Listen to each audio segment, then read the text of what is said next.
Hello everyone, welcome to my channel. Here is me Urusri and you all are watching Bokabak Show. So আজকে আমি এসেছি ইশিকাকে hair styling করতে। তো এখন just ক্রিপিংটা একটু হয়েছে, তারপর আমি বাকিটা করছি। সো তোমরা ততক্ষণ দেখতে থাকো, টিল দেন স্টে টিউন। আচ্ছা, তোর কিরকম হেয়ার স্টাইলিং দরকার বল। আমি যেহেতু আজকে একটা ওয়েস্টার্ন গাউন পরেছি, লং ওয়েস্টার্ন গাউন, তো এটার সাথে আমি একটু অ্যাডভান্স কিছু বান চাইছি। অনুশ্রী আমার ছোটবেলার বন্ধু, আমি ওকে ছোটবেলা থেকে চিনি, তো আমার মনে হয় ও খুব ভালো মতোই করে দেবে। তো দেখতে থাকো তোমরা। তো তোমরা এখানে দেখতেই পাচ্ছ আমি ইশিকাকে বসিয়ে দিয়েছি হেয়ারটা ক্রিম করার জন্য। তোমরা ওর কাছ থেকেই শুনলে যে ওর কিরকম হেয়ার স্টাইল দরকার। ও একটু অ্যাডভান্স হেয়ার স্টাইলের মধ্যে বান চাইছিল, তো তার মধ্যে ও ভেবেছিল জিপসি লাগাবে। আমি অনেক চেষ্টা করেছিলাম জিপসি অ্যারেঞ্জ করার, বাট জিপসির প্রচণ্ড দাম বলছিল, কেননা বর্ষাকালে জিপসি পাওয়া খুবই মুশকিল। তাই আমি ওকে জিপসি তো প্রোভাইড করতে পারিনি, বাট বেল ফুলের মালা দিয়ে আমি অনেকটা চেষ্টা করেছি একটা অ্যাডভান্স বান ক্রিয়েট করার।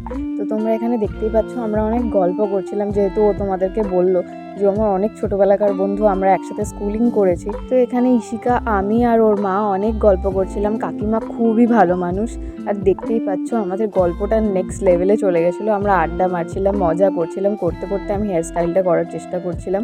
তো আমি যখন ওকে সাজানোর উদ্দেশ্যে বেরোলাম, মাঝ রাস্তায় পড়লাম ঝমঝমিয়ে বৃষ্টির কবলে। তো কী আর করা যায়, তাও আমি বৃষ্টি মাথায় করে নিয়েই গিয়েছিলাম ওদের বাড়িতে। আমার ভয়টা ছিল হচ্ছে আমার ব্যাগে অনেক ইলেকট্রনিক্স জিনিসপত্র আছে, সেগুলো যদি কোনো রকমভাবে হ্যাম্পার হয়। আর আমি বৃষ্টির জন্য সেইভাবে কোনো রকম প্রিপারেশন নিইনি, জাস্ট একটা ছাতা নিয়েই বেরিয়েছিলাম। তো আর কি করা যায়, অগত্যা ওর বাড়িতে গিয়ে আমার নিজের জিন্সটা আমি চেঞ্জ করলাম, ওর একটা প্যান্ট পরে আমি পুরোই কাজটা করেছি। জামা কাপড় ব্যাগপত্র পুরোই তো ভিজে গিয়েছিল।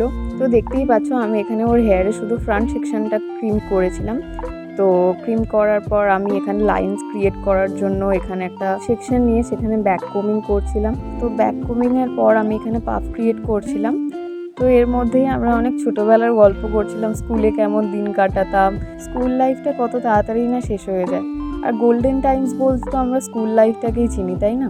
তো আমি ওকে যতটা তাড়াতাড়ি সম্ভব রেডি করার চেষ্টা করছিলাম, কেননা ওর একটা ইভেন্ট ছিল, সেখানে ওকে বেরোতে হতো। আর বৃষ্টির জন্য তো প্রায় অনেকটাই লেট হয়ে গিয়েছিল, তাও আমি চেষ্টা করছিলাম যত তাড়াতাড়ি হাত চালিয়ে করা যায়।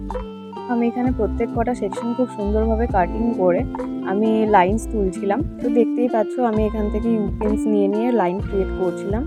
আমি এখানে চেষ্টা করেছি যতটা কম পরিমাণে স্প্রে ইউজ করা যায় সেটা। সবার তো স্প্রে অতটা পছন্দ হয় না, আর চুলটা পুরো স্টিফ হয়ে যায়, তো খুলতে অনেক প্রবলেম হয় তারপর।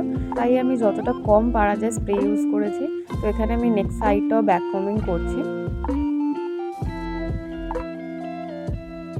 তো প্রত্যেকটা লেয়ার তোমরা খুব সুন্দরভাবে কাট করে নেবে, তারপরই ব্যাক কমিং করবে। তারপর ববি পিন দিয়ে টাক করে নেবে হেয়ারটা, যাতে খুব সুন্দরভাবে হেয়ারটা সেটেলড লাগে। তো এই পার্টটাতে আমি লাইনিং ক্রিয়েট করতে শুরু করে দিয়েছি, দেখতেই পাচ্ছ। তো এদিকেও ঠিক সেমই ভাবে লাইন্স ক্রিয়েট করব। আর ওর চুলের ডেন্সিটি খুব সুন্দর, তো দেখতেই পাচ্ছ। এটা আমার লাইন্স অ্যান্ড পাফটা, সামনের দিকটা ফ্রন্টটা একদম ক্রিয়েট করে ফেলেছি আমি। তো এখানে খুব সুন্দরভাবে ববি পিন দিয়ে আমি সেটও করে দিয়েছি। তো এই যে লাইন্সগুলো দেখো কতটা প্রপারলি হয়েছে। আর সামনে আমি ওকে একটা এস করে দিয়েছিলাম ছোট। তো ও চেয়েছিল সামনেটা কার্ল করে লক্সের মতো ছেড়ে রাখতে, বাট আমি ওকে যে হারে গরম পড়েছে আমি তাই ওকে বারণ করলাম যে গরমের মধ্যে তোর মেকআপ হ্যাম্পার হবে, তো তাই করিস না।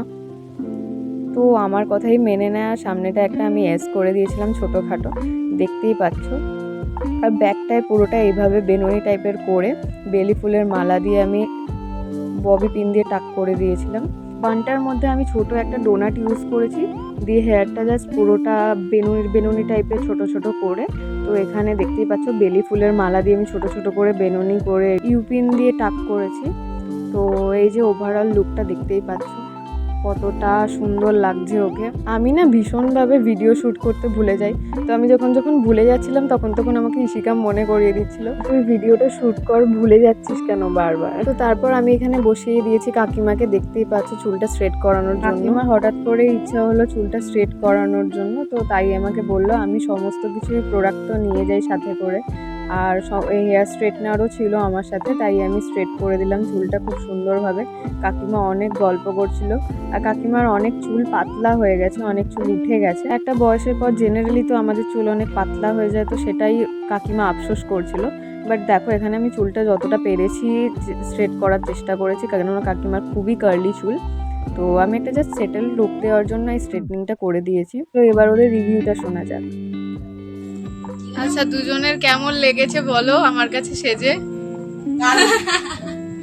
আমার মায়ের চুলটা অবশ্যই খুব সুন্দর স্ট্রেট করে দিয়েছে, আমার মায়ের কার্লি চুল, আর আমার মোটামুটি একটু ওয়েভি চুল, বাট আমার চুলটাও দুর্দান্ত বেঁধে দিয়েছে, মাকেও সুন্দর করে সাজিয়ে দিয়েছে।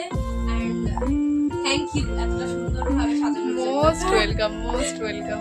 তো এই যে ওদের সাজানো কমপ্লিট হয়ে গেছে, আমার অবস্থা খুব বিধ্বস্ত। এখানে কাকিমাও রেডি হচ্ছে। তো চলো এবার বাড়ি যাওয়া যাক। টাটা। আমিও টাটা।